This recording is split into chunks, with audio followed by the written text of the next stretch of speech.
Hello, my name is Monica Price and welcome to my show. On today's show, we have the legendary guitarist Jeff "Skunk" Baxter, who has a long and hugely successful career in the music business, known especially for his time in the rock band Steely Dan, where he was one of the founding members. And then he went on to play with the Doobie Brothers. Also on today's show, we have his talented actor, best known for his role in the long-running series Happy Days. He continues to act and also direct films. He has returned to his first love as well, which is singing.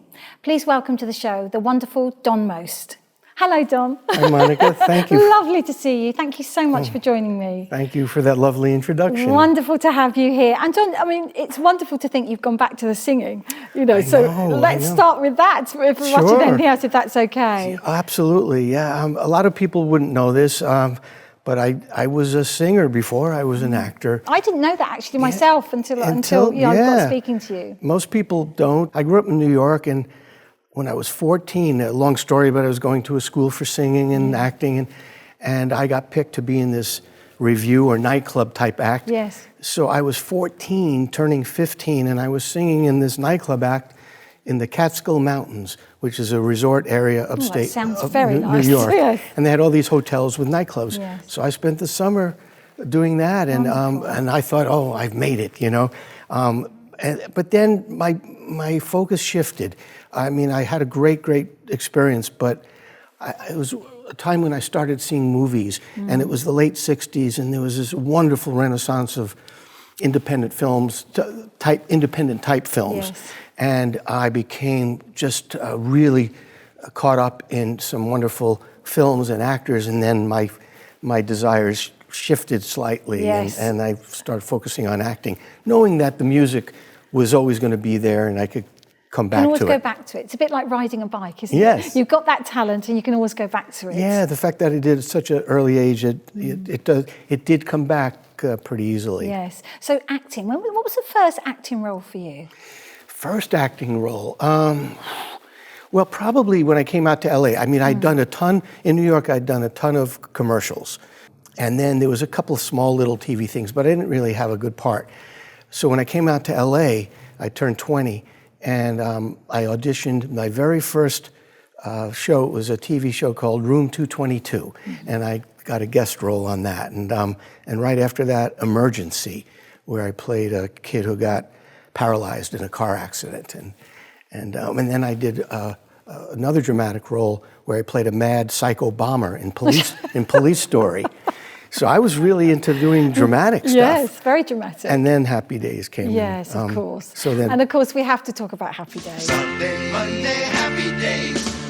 I mean, it was the longest running TV series. I mean, certainly in the UK, it used to run I used to watch it religiously. Oh, did you? And it was the same, I think, in America and globally. You know, it was one of those very hugely successful television series. Yeah. At the time when you went into it, did you realise how big it was going to become? I don't think anybody could have imagined, you know, the scope and the breadth that it wound up having. I remember though when we were shooting the pilot, and my parents were still in Brooklyn, and I was very excited. I was watching.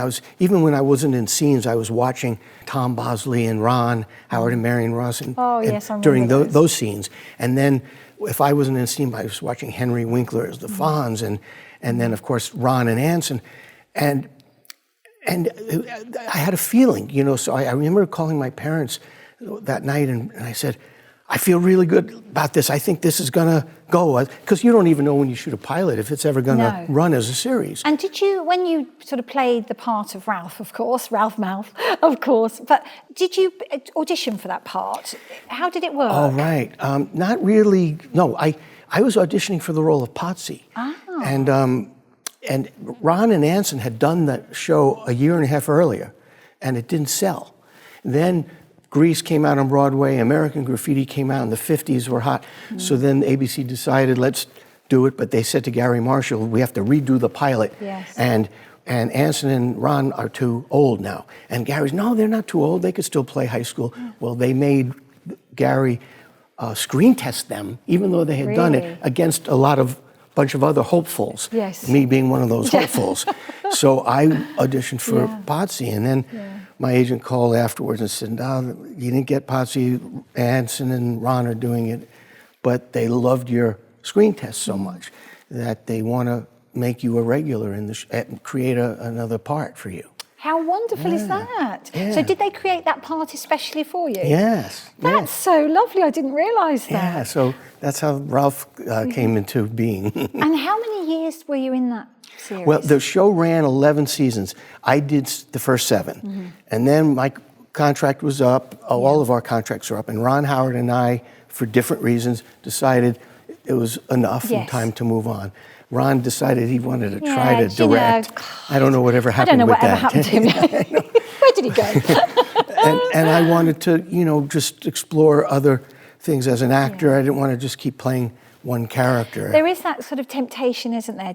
You must have felt it, to stay in that role because it was hugely successful. Yes. But equally, as an actor, you want to try different things. Yeah, I was at that point where it was a tough decision. And I also loved everybody I worked with. We all got along so incredibly well. Was it like a family? Yes, so much. And I think that came through. Yes, it certainly did. Definitely. Yes. So it was a tough decision, but I was 27, 28, and as I mentioned, I didn't want to just be known for being sort of a comedic actor, and the role, I was very different in real life than what that role was. So I was eager to stretch my wings and all that sort of thing. There is a tendency, isn't there, when you become in a role that you're in for quite a few years, people naturally assume that you are that character. Right. And did people perceive that, when they met you? I think a lot of people were surprised when they saw that I wasn't like that, Same thing with Henry, because Henry was so different than the Fonz. We were both very different than our characters. So people, I'm sure there were some people who were disappointed that I wasn't being really funny.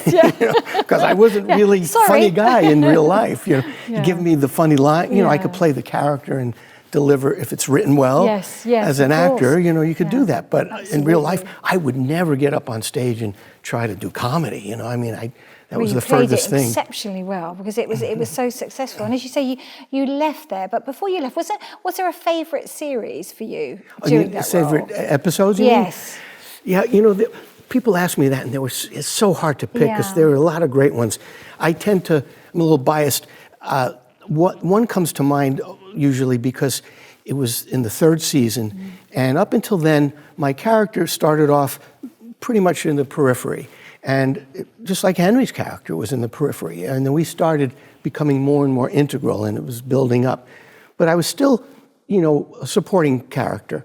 In the 3rd season, I think it was the first episode, it was the first storyline where it was revolving around my character. So I got so excited that this was a show all about Ralph. Absolutely. So I put everything into it, and it turned out, it was beautifully written, and it turned out to be great. It was an episode where somebody had totally destroyed Fonzie's motorcycle. I mean, completely in little pieces. So he was out to find out who did it. And it turns out that I had an accident. I accidentally hit it. Then I panicked and I went in reverse and I started grinding the whole thing. You. And it was me. So I'm like, my character's freaking out and he's like going to leave town, run west. He was going west to get the hell out of Dodge. And it was a really funny episode. So that one stands out. And are you still in contact with the people, within that sort of family that you made? Absolutely. Anson Williams, who played Potsy, and I are best friends. I speak to him several times a week. We see each other all the time.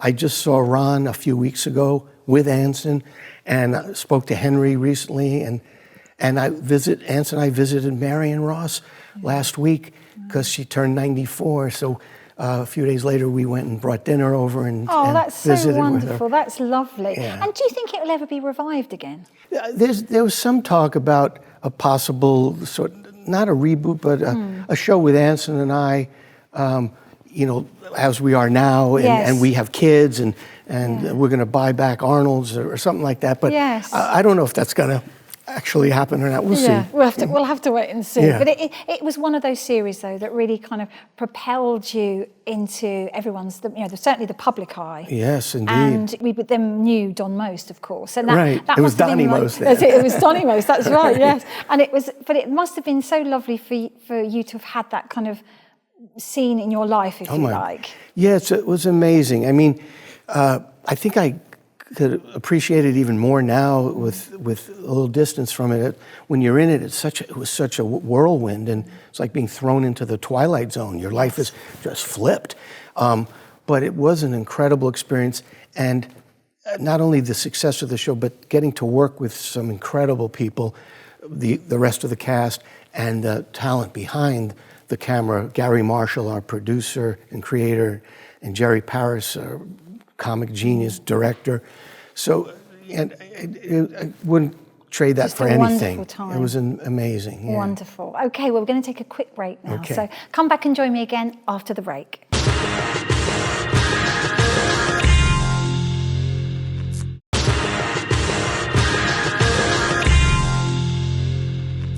Welcome back to the Monica Price Show. I'm talking here with Don Most. Don, we were talking before the break, of course, about Happy Days.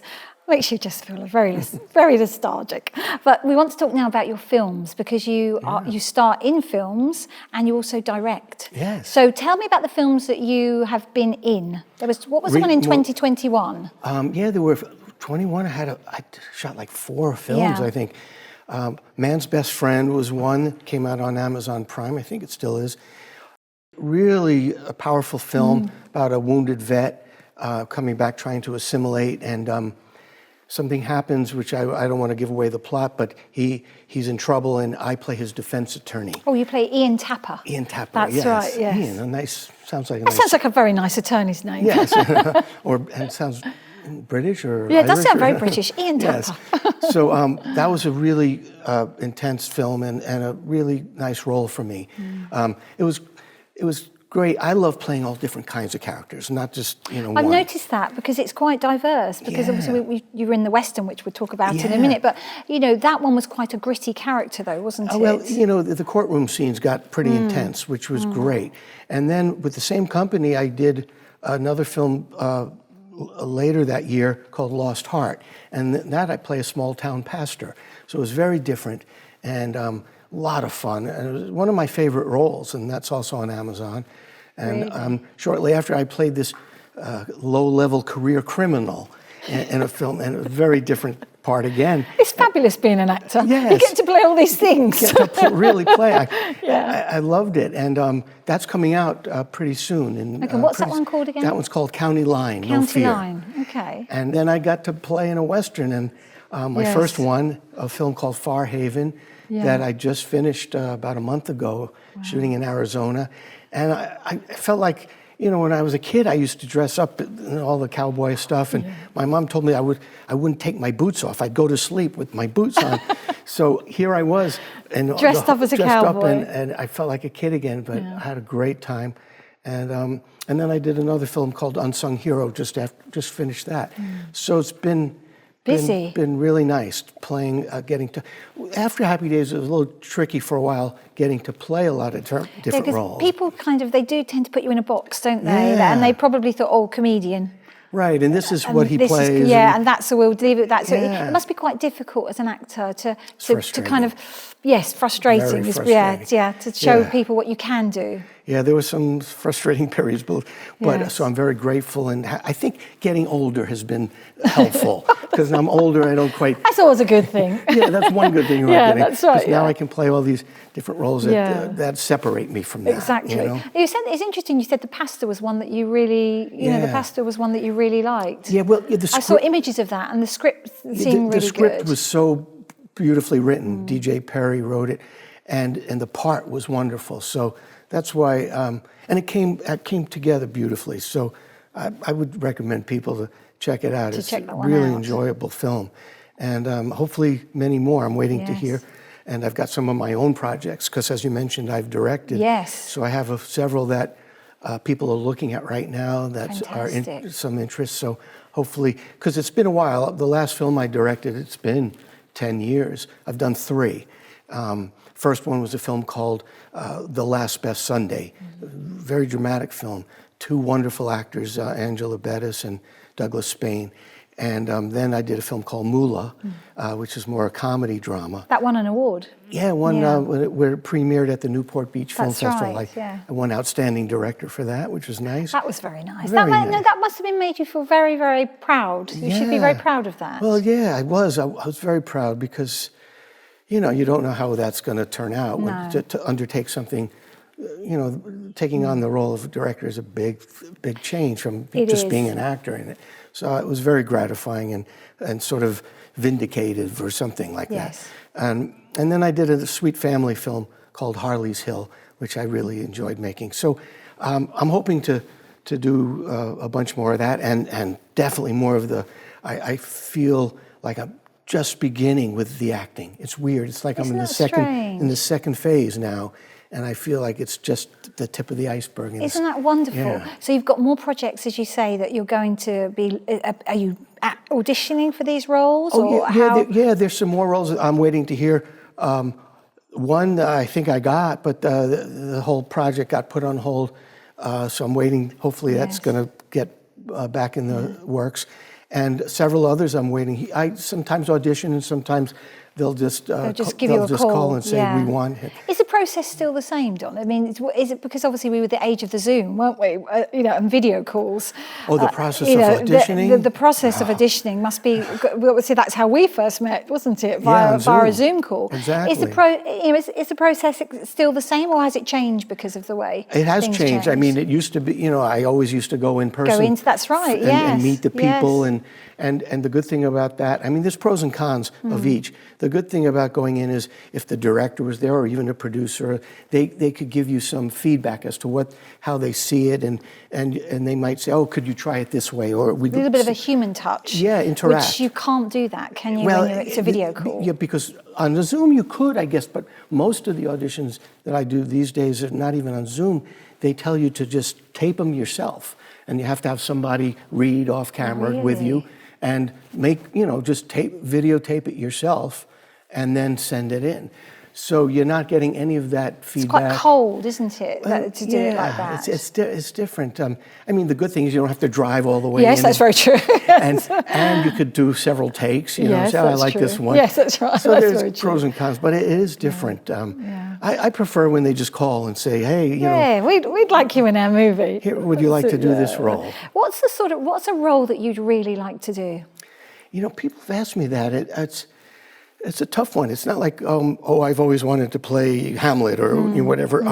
I think it would be a role in a film where there's comedy and drama equal, where I get to, like life is, where it could be funny and it could be very sad and it can go back and forth and something like that. Yeah, I can imagine you doing something like that. That would be really good. Yeah. And of course, we must talk about your singing. Yes. Your first love, right. Don. You've gone back to your first love, and you've recently been performing, haven't you? By Mostly Swinging. That's right. With your 17-piece band, so a huge band. Yeah, I love that. I love that so much. Mostly Swinging was actually a CD that was released about 5 years ago, but I also my show was called that for a while. And I just did a new CD, which is coming out pretty soon.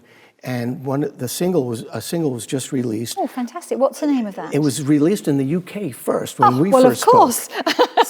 So we spoke about it. It's a song called Smoke from a Distant Fire. That's right. And it was just released last week. It's a remake of Sanford Townsend had a big hit with it, but we did it very bluesy, and it came out great. And then the full CD will come out probably in maybe a month or two, and a few more singles. And one of them is a song called New York High. On a New York High. Called New York High, written by Mark Reed, who's from England. From England, yes, that's right. All written by Mike Reed. Oh, fantastic. How wonderful is that? You see, the UK, we know how to do music, Don. Absolutely. It's a great song. But it's good. And will you continue to do that?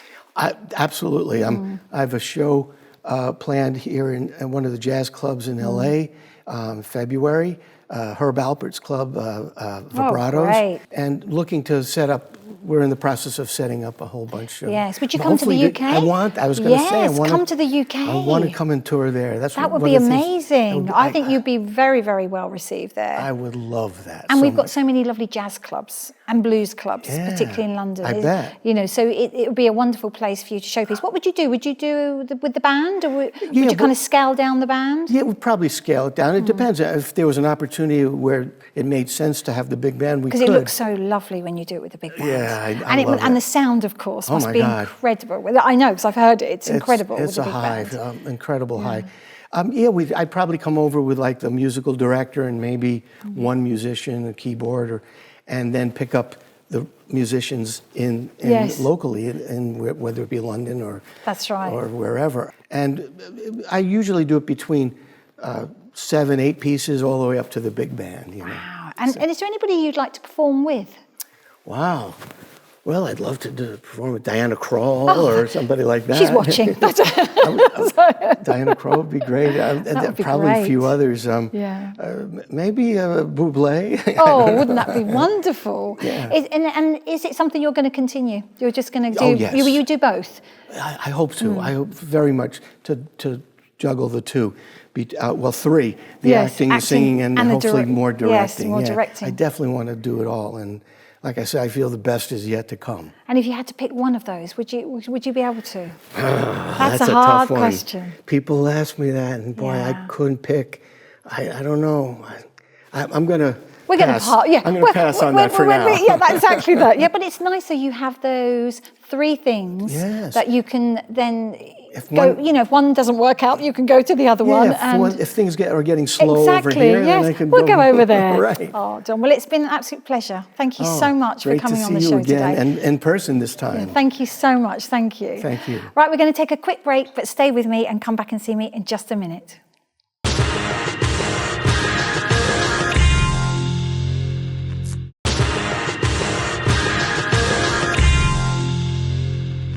Welcome back to the Monica Price Show, and I'm now delighted to have Jeff Skunk Baxter with me. As you're probably aware, he's a legendary guitarist, especially known for his time in the rock band Steely Dan, where he was one of the founding members, in fact, and then he went on to play with the Doobie Brothers. Welcome to the show. Good afternoon, Monica. Wonderful to see you. Thank you so much for joining me. It's my pleasure. There's so much for us to talk about, of course, but, you were one of the founding members of Steely Dan, so maybe we should start there. Your call. We could go all the way back, of course. Skunk just pawn in Game of Life. So, how did that all come about? I mean, you were born in Washington, weren't you? And then you moved to Mexico. Moved to Mexico City, yeah. And then you were playing the guitar and in bands from a very early age, weren't you? That's true. Abraham Laboriel and I had a surf band called the Tarantulas. I was 11 and he was 12.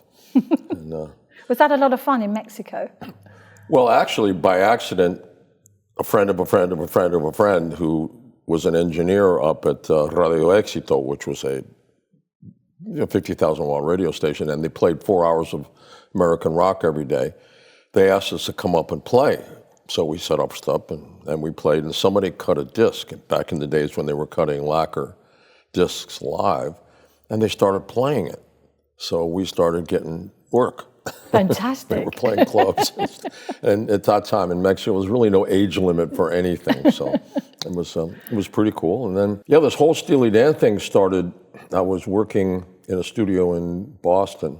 I was doing a lot of session work in Boston and commuting back and forth between Boston and New York. I was in a place called Intermedia Sound, and a gentleman named Gary Katz was producing a band called The Beat Game, and Gary eventually became the producer for Steely Dan. And he heard me doing a session. He says, listen, I've got these 2 songwriters.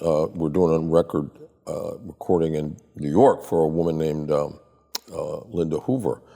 Would you work on the date? And I said, sure. So I went down there, and that's where I met Walter Becker and Donald Fagen, and they were writing the majority of the material. So after we were finished, they said, well, I've never really heard anybody play guitar like that on our stuff. And I said, well, I've never really heard music like this. It's pretty amazing. So we made a sort of a deal, whoever passed go, first, whoever got the first deal wherever, would call everybody else. And we'd form a band. So Walter and Donald got a publishing deal with ABC Dunhill, and then called me, and then asked me if I knew a great drummer, Jimmy Hodder from the Beat Game, and Gary knew him well. Dave Palmer came in to sing, and then they brought Denny Diaz, a wonderful guitar player. So that was it. You know, we weren't sure whether to call it Steely Dan or Big Nardo in the 8th grade, but the problem was we thought Big Nardo in the 8th grade was too much to fit on the album covers. It was Steely Was Dan. that a mutual decision to call it Steely Dan, to call yourself Steely Dan? Well, we were a bunch of little snots, you know. We're all East Coast educated kids, you know. Yeah. The school I went to had some very interesting exchange students from Eton and Uppingham. That's because you went to a British academy, didn't you? Well, in Mexico City, I went to Greengate School, which Yeah. was the British Embassy School, Yes. yeah. Then we had, when I went to Taft in Connecticut with a prep school, we had exchange students from what they call public schools, what we call private schools. Yes, yeah. And the literature that we were reading at that time was Henry Miller and William Burroughs and the whole sort of counterculture authorship. So the name Steely Dan came from a William Burroughs novel called Naked Lunch. So. And a great name it was too. Yeah, I think people confused us sometimes. They thought we were a country band, but Yeah, yes, okay. yeah, I can That's see okay. that, but no. It took about 3 seconds for them to figure that it was not what that was. But you've been playing the guitar for so long, haven't you, Jeff? Since I was You've- 9. You know, and it continues now, of course, and we're going to be talking about your new solo album, your first solo album, a bit later on. But when you first joined Steely Dan, did you realise how big as a band they were going to be? We were just kids. We didn't know. How old were you? That would be 20, 20s, yeah. Something like so that. So very young. Yeah, we were just kids. Yeah, very young. We didn't know what we were doing. But of course, you went on to, well, you travelled the world and continued to do so, didn't you?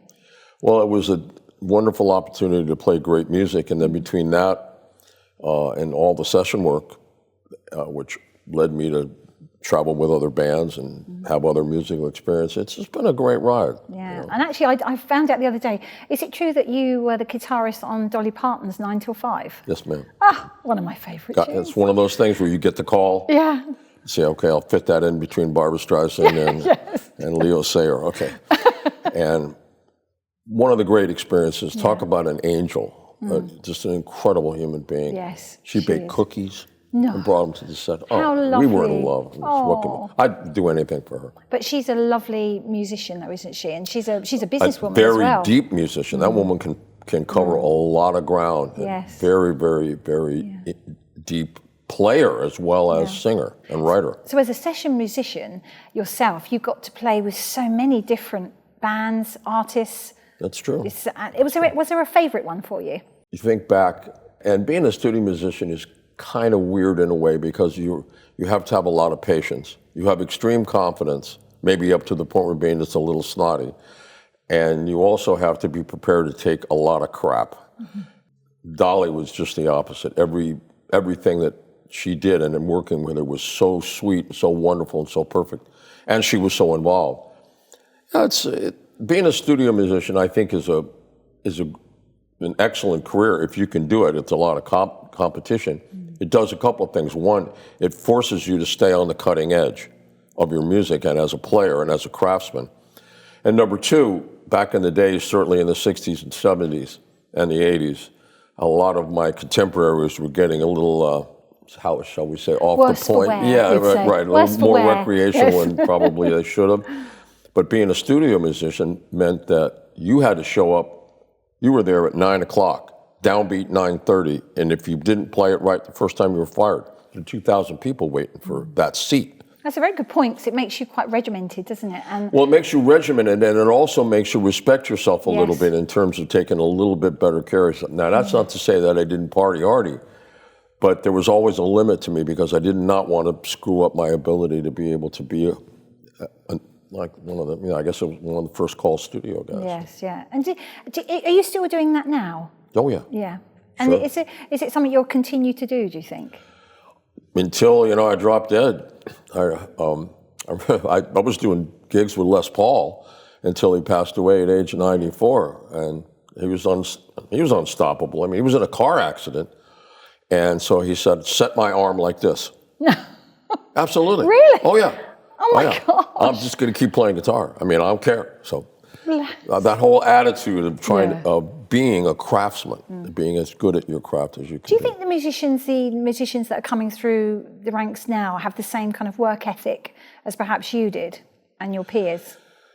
I'm not sure, because again, the whole studio thing is a very different genre. That's not to say that a lot of men and women, boys and girls, spend a lot of time shedding and trying to hone their craft. But I think it was a bit different. There's not a lot of studio work now because most musicians work either via computer and cut the tracks themselves. So I would say the dynamic is slightly different, but I've heard some wonderful players and wonderful musicians. So obviously they're putting the time and effort in. Yes, absolutely. And then of course, from there, from the Steely Dan, you went on to join the Doobie Brothers. That's correct. Now, you were actually in the same band at the same time, weren't you? I was actually in the Doobie Brothers, Steely Dan, and Linda Steely, Ronstadt. Yeah. Because you didn't have anything else to do, Jeff. Well, I like working. Why not? So you were in that Steely Dan, and then you went to the Doobie Brothers. But was it true you got the call at Nebworth? You're actually in the UK. That's correct. When you got the call. That's correct. So tell us about that. Well, it was just we had finished a show at Nebworth, and I got a call from one of the guys at Steely Dan, said he didn't want to tour anymore. Thought, well, that didn't sound like much fun because I really enjoy playing live. So I hung up the phone and said, yeah, I guess that's kind of it for me and Steely Dan. And one of the guys in Doobie Brothers said, well, you're in the Doobie Brothers now. Yeah, and that was that. That works. And that was that. And you're still in contact, obviously, with your Matter of fact, I did a show with Mike McDonald last weekend. Wow. It's just it's a continuum of friendship and music. And is that going to stay with you? Because we're going to be talking about your new solo album, as I've said. And do you see that kind of collaboration still continuing throughout your career? That's one of the reasons why Michael's on the record. He offered to do it. And again, it was going to be an instrumental album. Was Apache it? Really? And all that kind of stuff. Yes, yeah. And then when he asked me what I was doing, we were doing a charity gig up in Santa Barbara. Yeah. I said, well, I'm doing this solo project. He said, well, if you'd like me to do something on it. So I think it took me one femtosecond to go, yep. Yeah, that's it. And where did you, was there anywhere unusual that you did a gig? Did you ever do a gig in the White House, for example? Yes. Wow. Absolutely. Which presidency, can we ask? I think it was President Bush, and it was with a gentleman named Tony Snow, who was a Fox Network personnel, was Fox Network reporter. And I was doing a national security show with him, sometimes on Sundays. Yeah. And we had a band called the Coalition of the Willing. It was the drummer, who was the ambassador to Japan, guitar player, the ambassador from Hungary, other guitar player, deputy director of the Department of Energy. The bass player was the undersecretary of state for military affairs. Yeah, it was a wacky band. It was a wacky band. So sure, let's go to the White House. Why not? Right, we're going to have to stop you just there. We've got to take a quick break, but come back and join me again just after the break.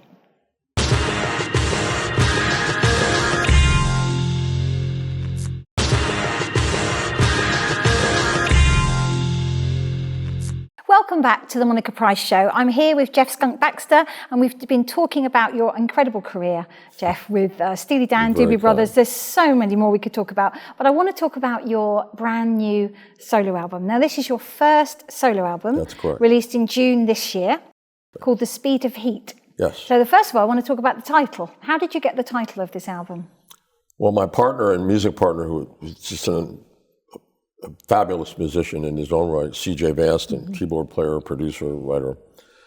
He's an aviation buff, and much of the work that I do in my day job has to do with things that go fast and aviation and stuff. So the working title of the record was Speed of Heat, which is an aerodynamic, thermodynamic term that describes the phenomena that happens when you move through the atmosphere approaching Mach 1, the speed of sound. So we used that as the working title. So the president of the record company said, well, I love the title of the record. I said, what's the title of the record?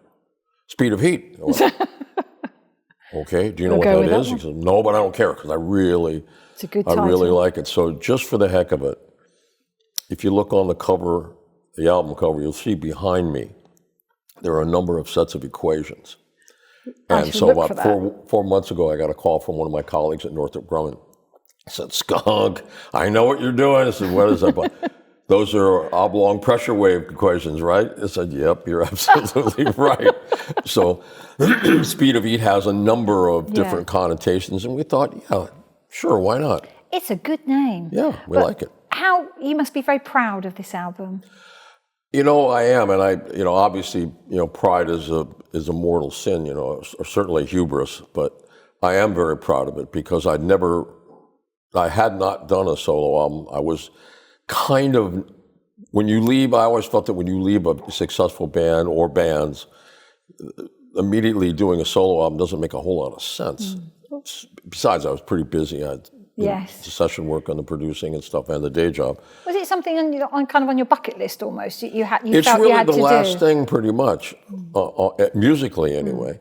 And I got to do two things on this record. One was I got to play with some of my favorite folks. Yes, Mike McDonald. Yeah. Clint Black was a big Steely Dan fan, incredible musician. And Johnny Lang, Rick Livingston. Again, the idea being you come and play with myself and CJ and write, and we do something that is so far out of your wheelhouse that we're going to explore some stuff. And it actually worked out pretty well. And the other thing I wanted to do was, I love pedal steel. I think it's one of the most beautiful instruments, the most beautiful instrument. And I wanted to do an a cappella piece on pedal steel because I wanted people to hear the voice. And many years ago, when I was on the board of advisors for Guitar Player magazine, we did a 25th anniversary show. Yeah. So they said, would you please come up with something to play while we honor, those who passed on? And I thought about it. I said, that's the melody of the rose. So I thought, okay, I'm just going to go out there and play by myself. So I got all the way through the first verse, and Adrian Belew came out, who's one of my favorite guitar players and a good friend. He plugged in and he started playing. And by the time I got to the end of the second verse, we had a whole band. I mean, everybody just come on out and play it.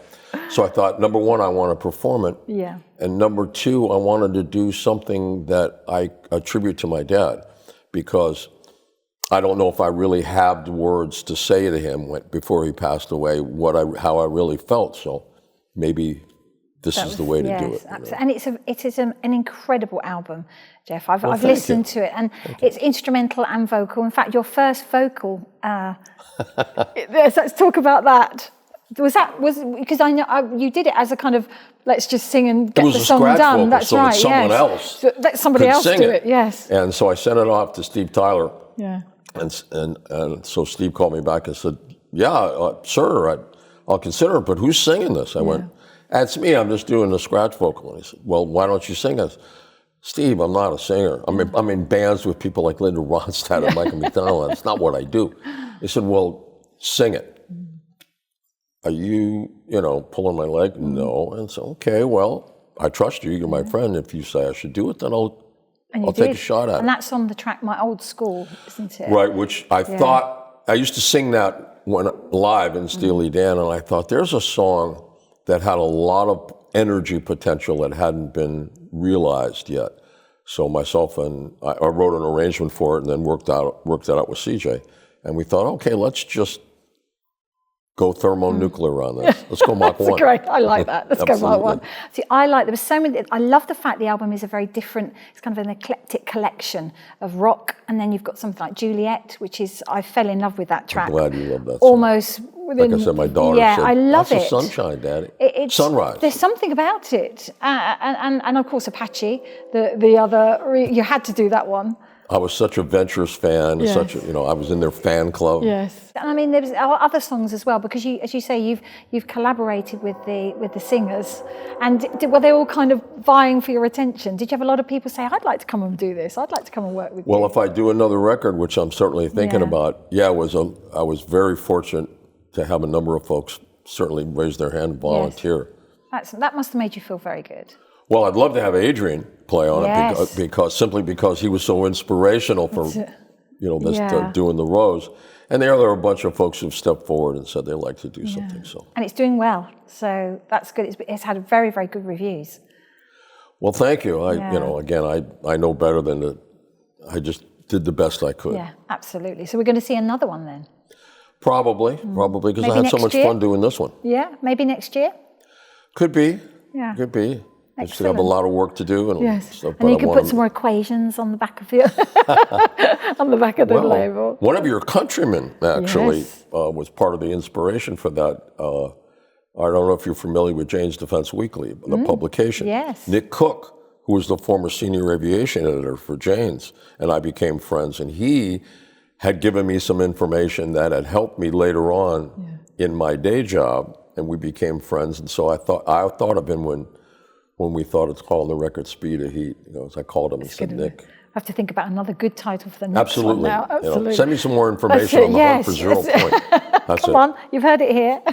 Now let's talk about your day job. Now you're a defence consultant, that's what you call yourself, and I know you can't give too much away, but a little synopsis perhaps, Jeff, of what you do.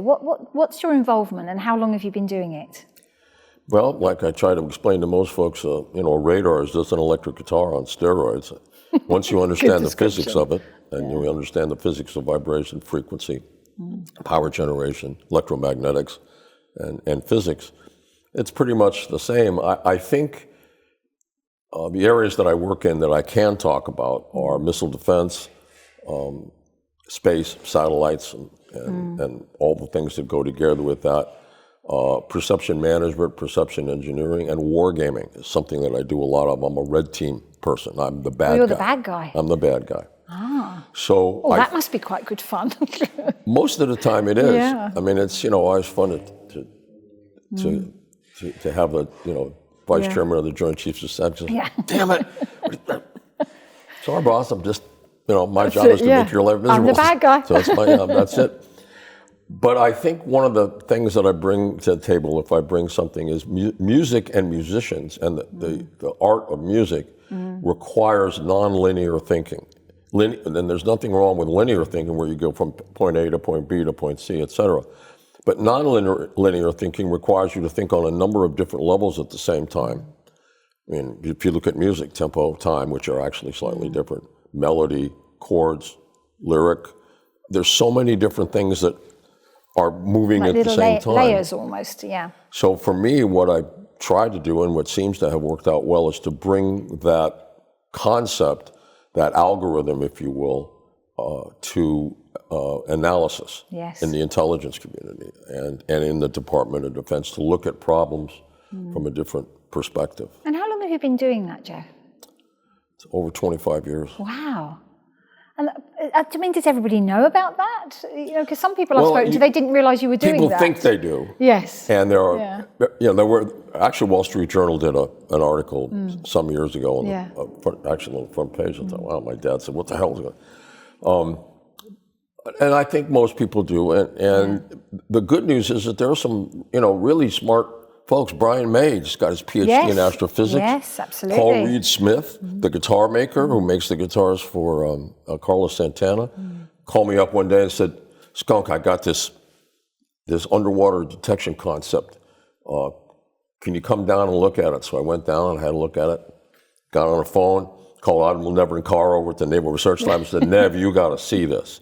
Next thing you know, he's got a company now called Digital Harmonic. That's Paul Rivera is doing work for the Air Force. Great. It turns out that after I sort of got into the game and people realized, at least I wasn't completely, completely nuts. Yes.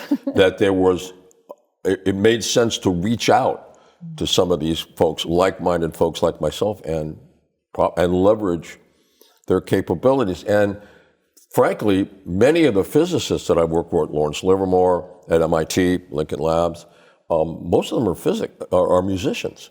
Wow. I mean, Edward Teller was a concert pianist. Goodness. Albert Einstein was a concert violinist. Yes. So, and Charlie Towns, the man that won the Nobel Prize for inventing the laser. It's that creative mind. Totally understood it. And I guess to give you an example of how all this melds together, most guitar players, if you strike an A string on a guitar, it vibrates at 440 times a second. Yes. Next harmonic is 880 times a second. Go up and up and up. But if you multiply 440 times 10 to the 23rd power, you know what the superharmonic is? No. Green. Because all you're talking about is just differences in frequency. Yes. Now, the human body has a sensor set. You feel low vibration, And then all of a sudden you can hear from 20 cycles to 20,000, then it disappears because your sensors don't have that capability. The next time you can sense it is when you start to feel heat. And that moves into the infrared, and then that moves into the visual spectrum. This is another show. Well, what I'm saying is that Yeah.